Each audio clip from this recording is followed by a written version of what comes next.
आज हम पढ़ेंगे सेक्स लिंकेज इन ड्रोसोफिला के बारे में। और अगर बात की जाए कि ये फर्स्ट टाइम किसने इसको डिस्कवर किया था, तो एक साइंटिस्ट जिसका नाम है टी.एच. मॉर्गन, मतलब उसका पूरा नाम की बात की जाए वो है थॉमस हंट मॉर्गन।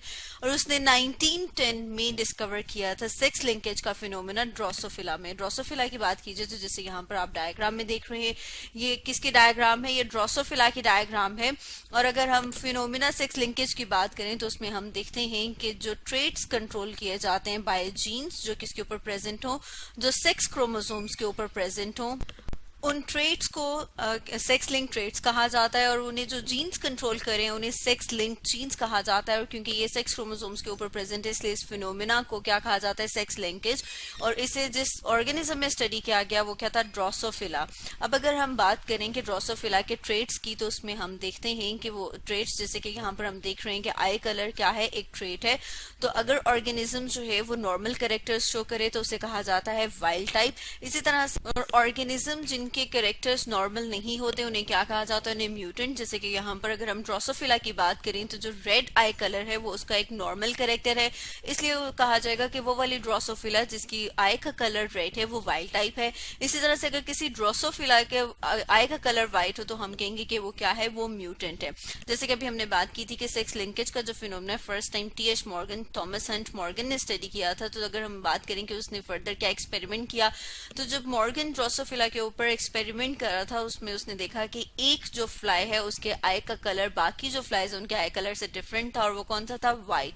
और वो उसने किस में देखा? कि वो व्हाइट आइड मेल फ्लाई में उसने ये म्यूटेंट ट्रेट देखा। फिर उसके बाद उसने क्या किया? उसने देखा कि अगर इन फ्लाइज को, और अगर हम उनके नंबर की बात करें कि कितनी थी, 1237 फ्लाई जो है वो प्रोड्यूस्ड हुई। किससे? जब उसने रेड आई फीमेल को क्रॉस करवाया उस व्हाइट आइड मेल के साथ। लेकिन यहाँ पर जो रिजल्ट्स आए, मतलब जो F1 जनरेशन आई, उसमें जितने भी ऑर्गेनिजम्स थे उन सारे के सारे ऑर्गेनिजम्स की अगर आई कलर की बात करें तो वो सारे के सारे ऑर्गेनिजम्स का आई कलर रेड था। अब क्वेश्चन ये अराइज हुआ कि क्या F2 जनरेशन में व्हाइट आई कलर दोबारा से रीअपेयर होगा? जैसे कि अगर हम मेंडेलियन इनहेरिटेंस की बात करते हैं तो उसके अकॉर्डिंग व्हाइट आई कलर F2 जनरेशन में अराइज होना चाहिए। अब उसके लिए अगर हम फर्दर देखें कि जो टी.एच. मॉर्गन है उसके जो डिफरेंट क्रॉसेस हैं उनमें हम देखते हैं कि जो F1 जनरेशन की बात करें तो F1 जनरेशन में जो ऑर्गेनिजम्स आए थे जो ड्रोसोफिला रेड आई के साथ ही, जब उनको आपस में क्रॉस करवाया गया तो उनको क्रॉस करवाने के रिजल्ट में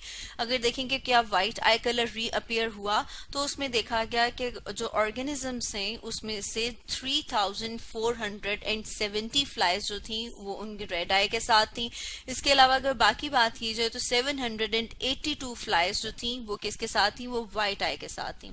लेकिन अब इस रिजल्ट के साथ जो चीज देखने में आई वो ये कि जो मेंडेलियन इनहेरिटेंस है उससे डेविएशन आई। डेविएशन ये कि जो मेंडेलियन इनहेरिटेंस ने रिजल्ट्स बताए थे उससे थोड़े से डिफरेंट आए। अगर हम ये बात करें कि क्या डिफरेंस आया, तो उसमें सबसे पहली जो डेविएशन थी वो रेशो की थी, फिनोटिपिक रेशो। फिनोटिपिक रेशो की बात करें तो फिनोटिपिक करेक्टर्स कौन सा, मतलब फिनोटाइप क्या है? जो जाहिर, जैसे कि यहाँ पर अगर हम देखें तो आई कलर जो है वो उसका फिनोटिपिक करेक्टर है जिसे हम देख सकते हैं। तो डेविएशन आई फिनोटिपिक रेशो में। अकॉर्डिंग टू मेंडल्स क्या रेशो आनी चाहिए थी? 3:1। लेकिन जब इसकी रेशो कंपेयर की गई तो ये एग्जैक्ट 3:1 नहीं थी।